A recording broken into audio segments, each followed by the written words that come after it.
Hi everyone. So I heard you guys are in orientation, so whether you're new to APA or a returning member, welcome back or welcome to APA for the very first time. My name is Kevin. I was an alum of APA and I'm currently a third year medical student at Loma Linda. The reason I'm here is because I feel like at this point in your career, in your training, there's just so many different paths that you could take, and there's just so much that you don't know about what's coming in the future.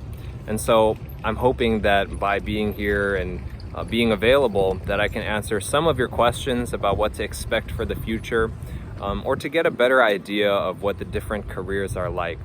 The thing is, it's such a mystery, it's so nebulous what the health careers are like at this point. I'm sure you all know what a doctor is sort of about, what a nurse sort of does, but there's a lot of the nitty-gritty that you guys aren't aware of, and there's a lot of other fields that you might not have ever thought of, like pathology assistant. Who has ever heard of anything like that, right? But the fact is, there's a lot of careers in health that might have a lot of the things that you like and are interested in, and might be worth considering. And even if they're not what you're looking for, it could be good to know why they're not really your thing, why they're not really your cup of tea, or there's certain aspects of each field that maybe you think are interesting, and maybe you could find that in medicine with the different sorts of specialties. Like for my pathology assistant example, for if you like microscopes, you could get a PhD. You like microbiology, you could do that. You could be an MD and study pathology, or you could be a pathologist assistant. You could be a veterinarian who specializes in pathology. There's a lot of different paths to get sort of the same things that you want, whether it's working with a microscope, whether it's working with patients one-on-one for their recovery needs, their rehab needs. There's a ton of different paths that you could take. And so my goal is to sort of make that clearer. And by all means, I don't know everything. However, there's a lot of other APA alum who have been through the same thing as you guys, who are in very different places right now. I have friends in PA school, in a veterinary school, who are in dental school, a lot of these other fields, who would be happy to share, right? So if you have any questions that I don't know the answer to, we can learn together. We can go ask some of these other alum about their experiences and what their whole adventure has been like, and what to expect if you're going in that field, okay?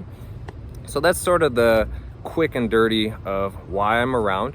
Maybe not as much to do one-on-one as with your mentors, so there's still a big role for them to fulfill, but for these sort of bigger questions that maybe everyone in the club is sort of curious about, or some of these sorts of issues about where APA sits, for example, in the grand scheme of things, right? APA has been fantastic at taking care of our client population, increasing their access to care. However, right, where does APA fit in the hospital system, in the grand scheme of things, right? Where do our patients go, right?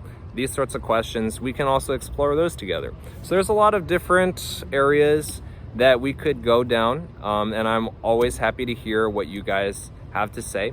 And so sort of the format we could potentially do is we could hold some office hours, right? Whoever wants to show up and chat, ask any burning questions, we could do that from time to time. I'd also like to make plenty of stuff online for you guys to see, just so that we're answering the same questions, everyone can see them, and we can help each other out that way, be pretty efficient with that. But I'm always open to hearing what you guys have to ask and what you guys want to know, all right? And so I was also told to give some background into who I am, why I've been a part of APA, that sort of thing, how it's led to my current, where I am right now, I guess. So I joined APA in 2017. The reason was actually, I'm gonna level with you guys. The reason that I first joined was actually because there was this guy I met sort of in the dining halls who had this really nice quarter zip.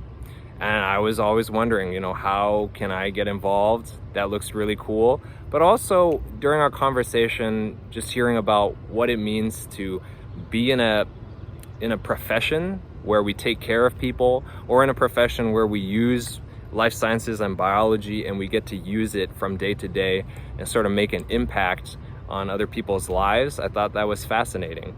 So that's sort of why I joined APA. Partially superficial, like partially really kind of outrageous, but you know, also I'm sure a lot of you can relate with the second part as well. So as far as what I did in APA, so I spent 2 years in the database committee that I don't think exists anymore, thanks to the efforts of me and another director, Jason, who is currently a medical student at UCLA right now, and a few other people as well. I don't think it exists anymore, but it used to be we would enter the all the information from our clients, essentially de-identified, of course, so that we can sort of see how we're doing, monitor our progress. And for the later 2 years, I was the director of client relations, making those phone calls to our clients, following up, seeing how they're doing after our health fair, see if we made a difference or not, or what we can do to improve. So a lot of that sort of thing. I loved that aspect of APA, that we can do quality improvement, we can think about what we're doing and how we can extend more to our client population. I've been seeing some of the things you guys have been doing in the recent years, and the club has made some good progress on expanding the kind of options that we have for our care. So that's sort of what I did in APA. And I guess another thing I can talk about is how APA impacts, you know, my future career and all that sort of thing. Everything you guys do when it comes to talking with patients, working with them, calling them, all of this people-oriented work is very important. No matter what field you go into, no matter what sorts of training, it's great to be able to level with patients in that way, and that's really good. But also, I think if you guys work up to take on a leadership position, I think you have a lot to gain in terms of, like I said, quality improvement and that sort of thing as well. And so, yeah, definitely I'm just happy to be here, happy to share with you guys anything that I know. Hopefully take some of the anxiety off, you know, hopefully by sharing some of this information, I'm not creating more anxiety, right? Hopefully just here to help alleviate some of that angst as we're exploring what it means to, you know, be a college student, what it means to proceed and choose a career that, you know, we're going to be doing for the rest of our lives, right? So essentially that's it. We're going to reach out in the future, open up some different opportunities for you guys to share and ask questions, and we'll move from there, okay? All right, sounds great. Have fun at orientation. I'll catch you all on the flip side. See ya.